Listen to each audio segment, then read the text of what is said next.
스틱은 나뭇가지라는 뜻도 있지만 착 달라붙는다는 뜻도 가지고 있습니다. 착 달라붙어서 기억에 오랫동안 남는 파워풀한 메시지인 스티커 메시지 만들기와 관련된 책이 있는데요. 칩 히스와 벤 히스의 스틱입니다.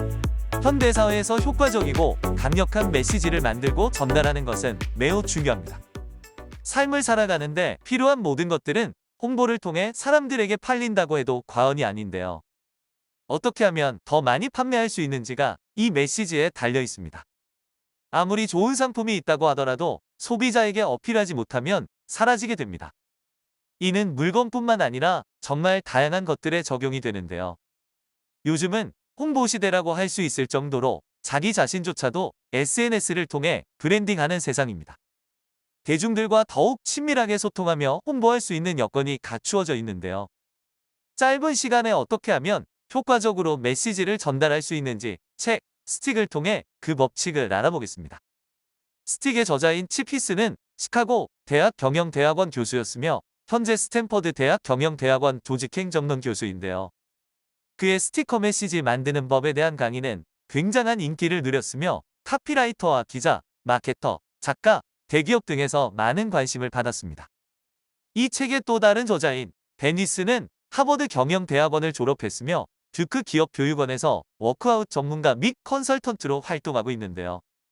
마케팅 능력이 뛰어나 다양한 캠페인을 진행한 경력이 있습니다. 이러한 결과로 미국 광고협회에서 에디슨과 뉴미디어 인비전상을 수상하기도 했는데요. 여러 유명한 기업에서 스티커 메시지 만드는 법에 대해 컨설턴트 활동도 하고 있습니다. 자본주의 사회에서는 누가 얼마나 더 잘 파느냐가 상당히 중요합니다. 홍보를 어떻게 하는지에 따라서 성공과 실패가 갈리는데요. 온라인에서 홍보가 잘 되어진 SNS 맛집들이 실제로 가보면 막상 별거 없는 경우가 있습니다. 그런가 하면 손님도 별로 없고 온라인상에서는 찾아볼 수 없는 지나다 우연히 들린 식당의 음식이 훌륭할 때도 있는데요. 상품의 품질보다 어떻게 포장을 잘해서 홍보하는지가 승패를 좌우하고 그때 사용되는 것이 바로 메시지입니다. 그렇기에 다들 어떻게 하면 셀링 포인트를 잘 잡을 수 있는지 혈안이 되어 있는 것인데요. 그런 면에서 볼 때 이 책의 저자들은 사람들의 뇌리에 각인시키는 효과적인 메시지를 만드는데 전문가들이라고 할 수 있으며 스틱은 충분히 읽어볼 만한 가치가 있는 책입니다. 메시지를 착 달라붙게 하는 6가지의 핵심 요소에 대해 이 책에서 상세하게 다루고 있는데요.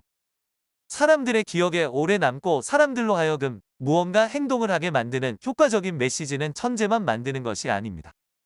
그렇다고 우연적으로 만들어지는 것도 아닌데요. 성공적인 메시지가 갖고 있는 일정한 법칙이 있으며 저자는 이 법칙을 설명해 줌으로써 우리도 효과적인 메시지를 만들 수 있도록 도움을 주고 있습니다. 저자는 수천 개의 스티커 메시지를 연구하여 그 속에 내포되어 있는 공통점을 찾아냈습니다. 그리고 그 공통점은 총 6가지로 단순성, 의외성, 구체성, 신뢰성, 감성, 스토리입니다. 지금부터 하나하나 무엇을 의미하는지 알아보겠습니다. 단순성, 심플리시티. 말 그대로 메시지는 단순해야 합니다. 간단하고 명료해야 하는데요. 그래야만 사람들에게 정확하게 원하는 내용을 전달할 수 있습니다. 일상생활에서 대화를 할 때 여러 말로 장황하게 설명하는 것보다 핵심만 간결하게 말하는 것이 정확하게 의미가 전달될 확률이 높은 것과 마찬가지인데요. 아무리 좋은 내용이고 좋은 말이라고 할지라도 계속 들으면 잔소리로 들리고 지겹습니다. 그렇기 때문에 부모가 자녀에게 해주고 싶은 조언이 있다면 길게 말하기보다는 중요한 핵심만 딱 한마디로 하는 것이 더 효과적입니다. 사람들의 기억에 남는 메시지를 만들기 위해서는 핵심만 남겨두라고 조언하는데요. 격가지인 나머지는 무자비하게 쳐내라고 합니다. 그리고 단순한 요약문이 아니라 단순하면서 그와 동시에 심오해야 한다고 말합니다. 저자가 예를 든 속담으로 남에게 대접받고 싶은 대로 남을 대접하라가 있는데요. 이 하나의 문장은 매우 단순한 형태이지만 그 안에는 심오한 의미가 담겨 있습니다. 이러한 강력하면서도 단순한 메시지들을 많이 접해보고 만들어봐야 비슷하게 만들어낼 수 있습니다. 의외성, unexpectedness. 드라마도 반전 드라마가 재밌고 영화도 반전 영화가 더 인기 있습니다. 사람을 볼 때도 이 사람은 이런 사람이겠구나라고 생각한 모습과 다르게 의외의 모습을 보인다면 반전 매력으로 인해 더 끌리게 되는데요.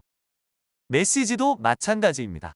의외성을 갖고 있어야 사람들이 더 관심을 갖게 됩니다. 예상을 깨부수는 메시지는 사람들의 관심을 불러일으키고 그 의외성이 클수록 더 오래 기억됩니다. 예상을 빗나가는 메시지로 사람들의 허를 찔러서 놀라게 하거나 긴장감을 높이는 것인데요.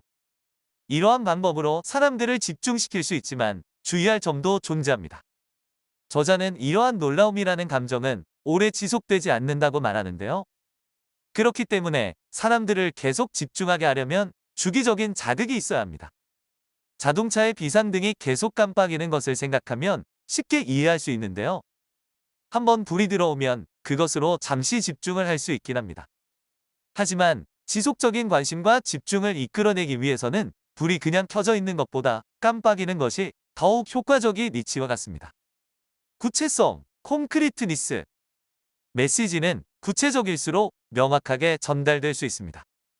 이 세상에는 정말 많은 메시지들이 존재하지만 애매모호하거나 허황된 것들이 대다수인데요. 얼핏 보면 그럴싸하게 보일 수 있지만 자세히 들여다보면 아무런 의미도 담고 있지 않은 것들이 대부분입니다. 그렇기 때문에 이런 메시지들은 오래 기억에 남을 수 없습니다. 저자는 우리의 뇌가 본질적으로 구체적이고 상세한 이미지를 더욱 쉽게 기억한다고 하는데요. 기억에 잘 남는 속담들을 살펴보면 추상적인 진리를 담고 있지만 표현을 할 때는 구체적인 언어를 사용하고 있습니다. 책에서 든 예로 손안에 든 새 한 마리가 덤불 속 두 마리보다 낫다가 있는데요. 내 손안에 있는 새 한 마리가 덤불에 있는 새 두 마리보다 낫다는 것이 내재되어 있는 의미는 심오하고 추상적입니다. 하지만 사용한 언어는 매우 구체적입니다. 손, 새, 덤불을 사용하였기 때문에 기억에도 쉽게 남고 이해도 빠르게 할 수 있습니다. 이렇듯 메시지는 담고 있는 내용과 관계없이 보이는 것이 구체적이어야 더욱 효과적입니다. 신뢰성, 크레더빌리티. 믿을 만한 사람이 하는 말과 그렇지 않은 사람이 하는 말은 듣는 사람 입장에서 다르게 받아들여집니다. 같은 말이라도 누가 말하는지에 따라서 다르게 다가오는데요. 건강 관련 정보에 대해 누가 이야기한다고 가정했을 때 지나가는 사람이 하는 말과 의사가 하는 말은 다르게 받아들여집니다. 당연히 의사의 말에 더욱 신뢰가 가고 경청하게 되는데요. 메시지도 신뢰성을 띄어야 사람들에게 믿음을 줄 수 있습니다. 메시지의 신뢰를 담기 위해서 사람들이 많이 하는 실수로 숫자를 이용하는 것입니다. 숫자를 사용하는 이유는 한눈에 파악하기 쉽게 하기 위함인데요. 숫자를 잘못 사용하면 오히려 눈에 잘 들어오지 않을 수 있습니다. 복잡하고 이해하기 어려운 각종 통계 수치 등을 제시하는 것이 잘못된 예인데요. 저자는 신뢰성이 담긴 메시지로 레이건이 한 말을 인용했습니다. 여러분, 투표를 하기 전에 마음속으로 한 번만 물어보십시오. 과연 나는 4년 전보다 더 잘 살고 있는가?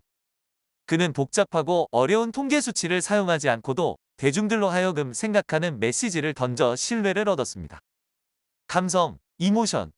사람의 감성을 자극하는 것은 사람들이 메시지를 더욱 중요하게 받아들이게 만드는데요. 대중을 행동하게 만드는 것은 바로 감성을 자극하는 메시지입니다. 메시지를 통해서 무언가를 느끼게 만드는 것은 굉장한 힘을 가지고 있는데요. 이러한 힘을 이용하여 사람들을 선동할 수도 있습니다. 감성을 자극하는 메시지로 인해 사람들은 대규모 시위를 하기도 하는데요.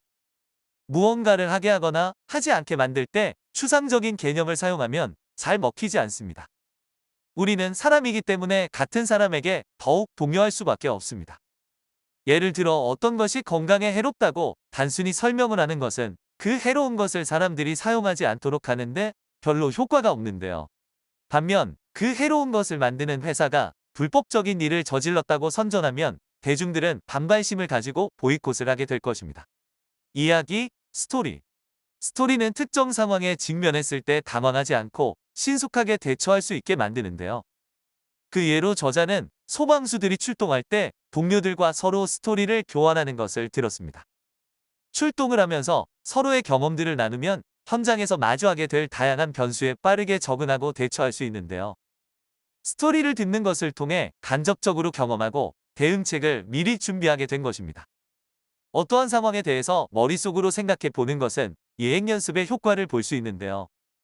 발표를 하기 전에 머릿속으로 발표하려는 장소와 그곳에 있는 사람들 그리고 발표를 하는 나의 모습을 떠올려 보면 그것만으로도 연습이 되는 것과 비슷합니다.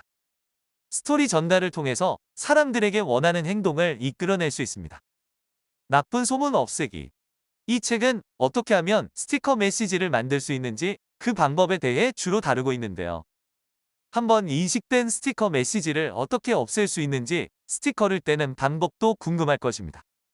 한번 생긴 나쁜 소문은 없애는 것이 쉽지 않은데요.